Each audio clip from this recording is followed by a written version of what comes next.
The same fellow tells this story, and he tells it with a lovely, rolling North Carolina accent.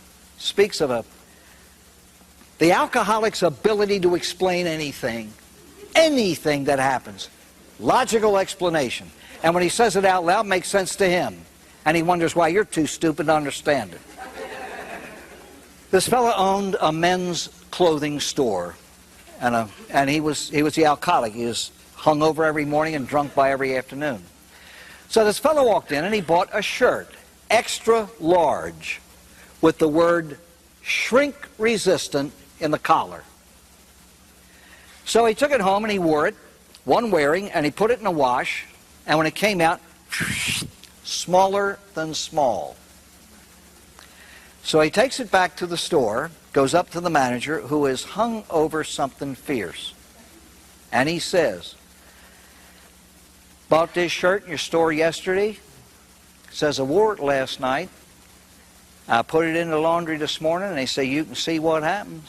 He said, "There's a mark, XL."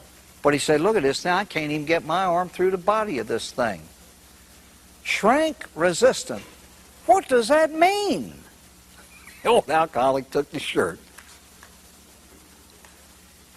"Well," he says, "it did shrink, but it didn't want to."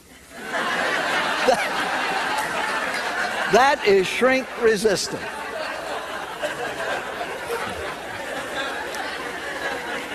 I don't know whether I told you this before or not, but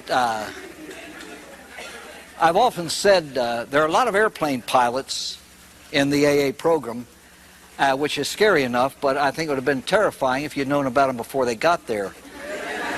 They tell the story of two fellas, a pilot and a co-pilot, who were hung over one day bringing an airplane into an airport, and as soon as it touched the ground, they reversed the engines and jammed on the brakes, and that whole thing just shook. It shuddered to a halt, right at the edge of the runway, and the pilot was chalk white and sweating.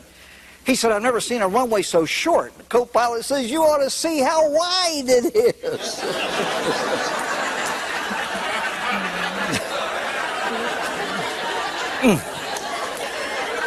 You see, now that pilot wasn't so smart.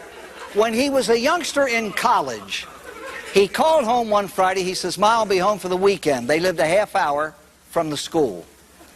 He showed up on Sunday night. His mother was almost out of her mind with worry. She said, "Where have you been?"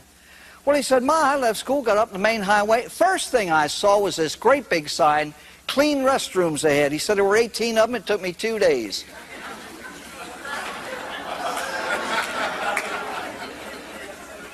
Do you like puns? I think a good pun is a joy forever.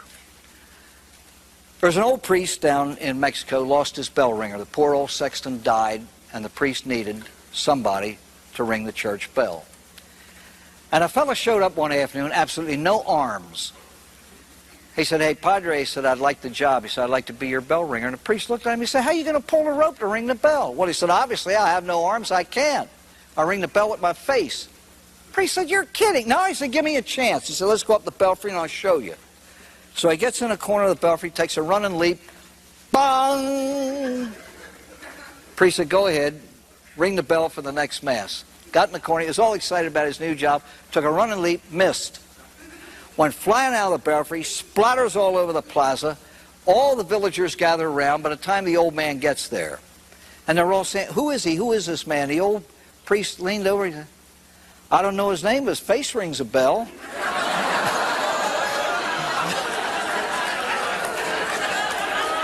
Don't moan, you'll be telling it in a minute.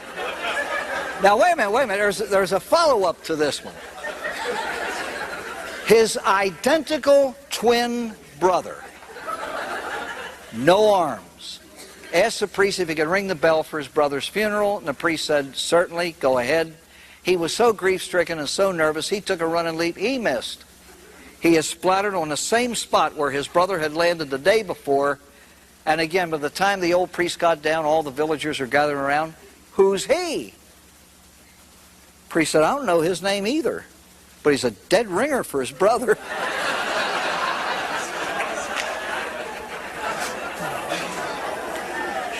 Try this one. Little boy from the city goes out in the country. He'd never been out in the country before. He had eaten chicken, but he had never seen a live chicken. And his grandmother says, go out and, see all the animals, and I'll fix you your favorite dinner, when you come back. And he saw horses. Well, of course, he had seen horses. He saw the cows and so on. And he's out in the meadow, and here's a cow giving birth to a calf. And the kid was fascinated. And between contractions, the old calf would be halfway out lying there, the mother would be panting. So he went up and he grabbed the legs, put his foot against the mama, gave a couple of tugs, and he helped the little fellow out. And he watched him struggle to get up to his feet. So he helped him, and he straightened his four legs and patted him on the head. He said, now next time, watch where you're going.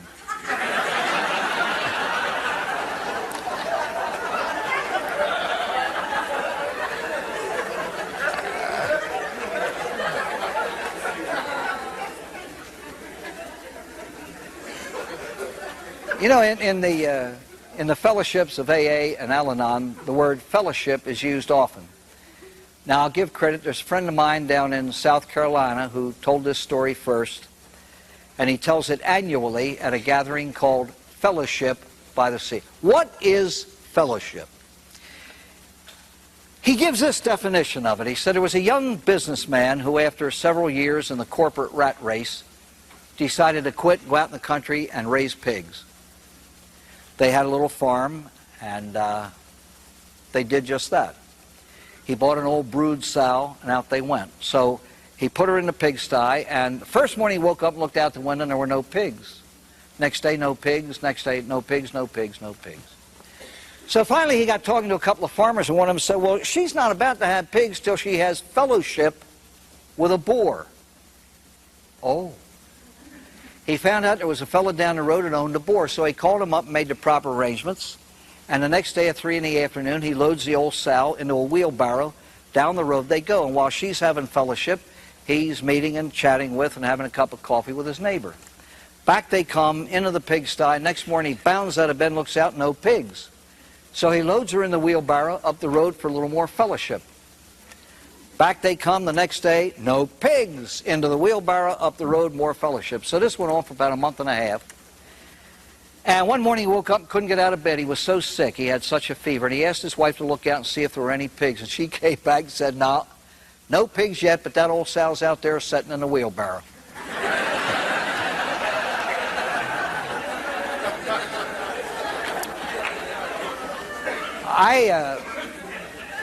I don't know whether any of you folks like to fish or not, but one of the funniest fishing stories I ever heard came from a Delta pilot.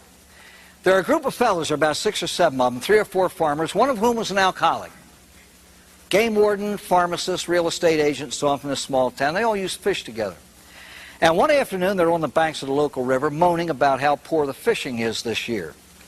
And their alcoholic friend comes rowing upstream with a boat full of fish. They said, where'd you get him? He said, Jackson's Cove. They said, we have fish there. There's no fish there. He said, you obviously don't know all that much about fishing. And they were a little bit put out. They said, all right, wise guy, suppose you show us. He says, get in and I will. Around to Jackson's Cove, they row, and he dropped the anchor, and they're expecting to see some sophisticated new piece of equipment or some exotic new type of bait, no such thing. He lit a cigar. And when it got a nice, good, red-hot end on it, he reached on the rowing bench, took out a stick of dynamite, and he lit the fuse. And he let the fuse burn about halfway down, and he flipped it in the water. And when that thing blew up, about 30 dead fish came to the surface. He's scooping them in the boat, and they're killing him. Your grandchildren should hate your guts. Even a psychopath wouldn't do that. You are not a sportsman. And the game warden looked at him in utter disgust. He said, Charlie, you and I grew up together. We have fished together. But he said, you're going to go to jail for this, and I'll see to it. And he said, I'll see to it that you don't ever, or that you won't get, for at least 10 years, another fishing license. Charlie's not saying a word. He gets the last fish in the boat, reaches under the rowing bench, takes out another stick of dynamite, and he lit it, and he let the fuse burn about 2/3 of the way down. He handed the dynamite to the game warden. He said, "You going to fish or talk?"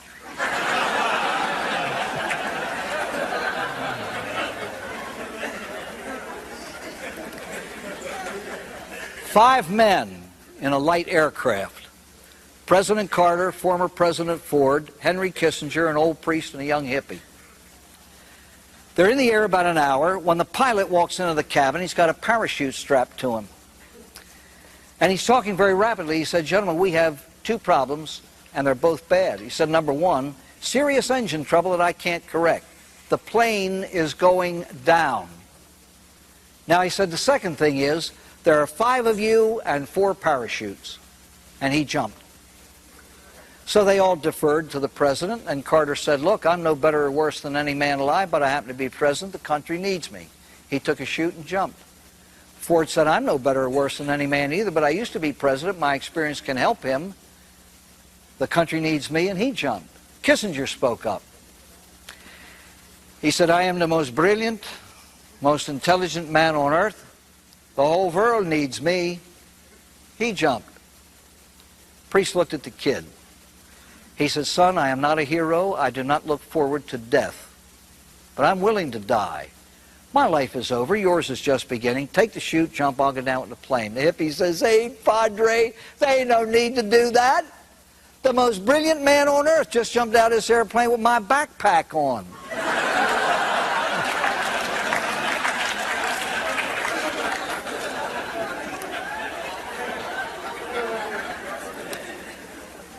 One of my favorite stories goes back 42 years. I heard it in a seminary from one of my professors. There's an old Irish priest who had harbored a passionate hatred of the British people. And some absolutely brilliant superior assigned him to a parish in downtown London, England. Well, that old boy just couldn't resist. He got up in the pulpit the first Sunday, 900 people there, and he lit out on a tirade that shocked them, hurt them, scandalized them. Immediately after Mass, they called the bishop, and he had that man down before the evening meal and scolded him. He said, "The pulpit is no place for your personal prejudice. I promise you, my grace, I promise, I'll do better." The next Sunday, only half the people showed up. They were so bitter about him, and he killed him again. And again, he got reprimanded. And the following Sunday, only 3 people there. And boy, when the bishop got wind of that, down he hauled him. He said, "Padre, you open your mouth once more against your people." And he said, "I'll suspend you." Well, that's a horrible sanction. It means you can't function as a priest. And the old man started to sob. He says, "Your grace, I promise, with all my heart and soul." The next thing in church was Ash Wednesday, and all the parishioners sewed up because in spite of him, they wanted to make a good Lent. That old man got in the pulpit on Ash Wednesday night and gave one of the most brilliant, one of the most deeply spiritual talks they had ever heard in their lives. They couldn't believe it was the same man. So when they went home, they spread the word, and the following Sunday, the church was overflowing, and he was better. He was better. And as Lent went on, this man's reputation spread throughout all the neighboring cities. By Holy Week, there were 60,000 people crowding the center of London. They had speakers all over the center of the city so that this man could be heard. Well, he held out till Holy Thursday night. 60,000. He just couldn't resist. He got up to the pulpit. He says, "Well now, my dear brethren," he says, "tonight's Holy Thursday." He said, "It's the night of the commemoration of the Last Supper." He said, "You know, after the dear Lord ate the Passover meal with his men, he looked at him and he said, 'Now lads, one of you is about to betray me.' And Peter says, 'Is it I, Lord?' 'No, Pete, you're the rock. I'm going to build a church on you.' And John says, 'Is it I?' 'No, John, I love you more than all the others.' And James says, 'Is it I, Lord?' 'No, Jimmy,' he said, 'you're a lovely broth of a lad.' And it got down to that Judas. Judas stood up and he said, he looked our divine Lord right in the eye and he said, "Ew, me, governor?"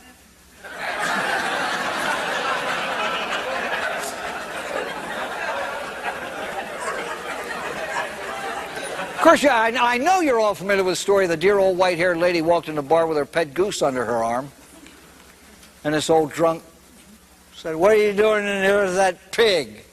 She said, "That's a goose, young man." He said, "I was talking to the goose."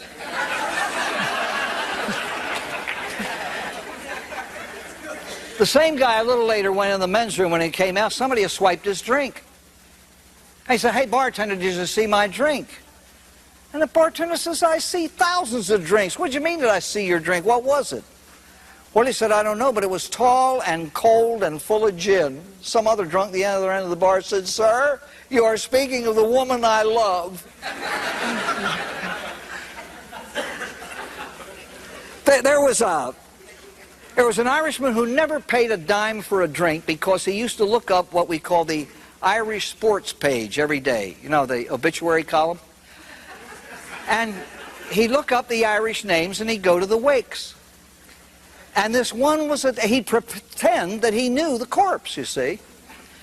And so this one was Danny Murphy had died, and the body was laid out from Friday night. He wasn't to be buried till Monday. Well, he went there Friday night, and of course he endeared himself to the family. Ah, yes, he read something about this lad. He says, "We came over from the old country together," and he said, "We worked on the street corners," he says, of New York here all together. And he said he was my dearest friend. And he said, "God, what a loss." And he got drunk. Saturday night and Sunday night he got drunk. Well, by Sunday night he was almost part of the family. And he's standing there with his arm around the widow's shoulder looking at Danny Murphy's body. And the widow says, she says, "Pat, I don't know what I'm going to do." She says, "I've lived with him for 35 years. He is my husband." She says, "I'm lost without him. What am I going to do?" And he's standing there swaying, so drunk. He says, "Well, I'll tell you what we could do. We could stuff him and keep the party going."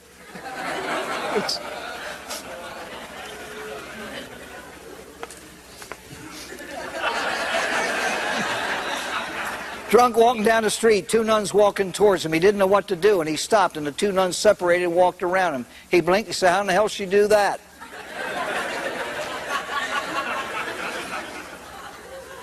You've seen Chalk Talk, haven't you? It was in there. Anyway, this Irish undertaker was leaving Mass after a funeral, and he had the corpse in front of him and the pallbearers here, and the church was on a hill with a very steep set of stairs going down. It's mid-January, everything's frozen. And somebody lost his grip, and the old coffin went boom-diddy-boom-diddy-boom-diddy-boom down, with the undertaker just running as fast as he could after the corpse, and it went across the street and in the local drugstore with him behind it screaming, "Hey, Doc, do you have anything to help me stop this coffin?"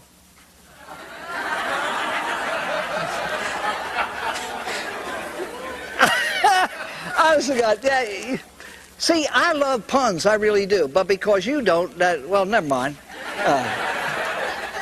I've come to the end, actually, and I'm glad I remembered it with all these reminders up here, because many, many people, I think I hear that a lot of alcoholics suffer Irish Alzheimer's disease, which means that you forget everything except your resentments.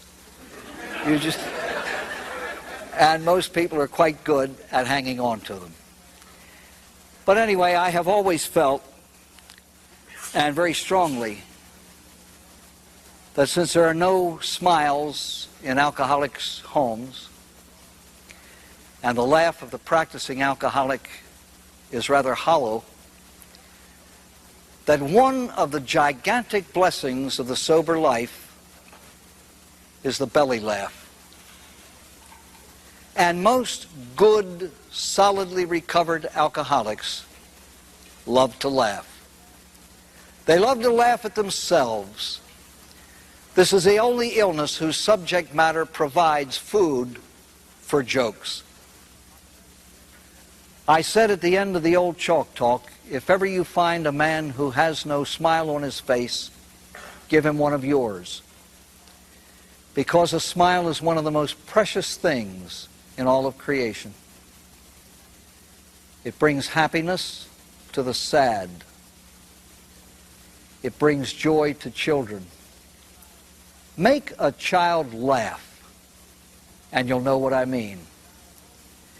And I have always felt, at this age in my life, long after I have departed this vale of tears, I sincerely hope that if any of you ever has a thought about me, I hope it brings a smile to your face. Be true to your teeth, and they'll never be false to you. So thank you.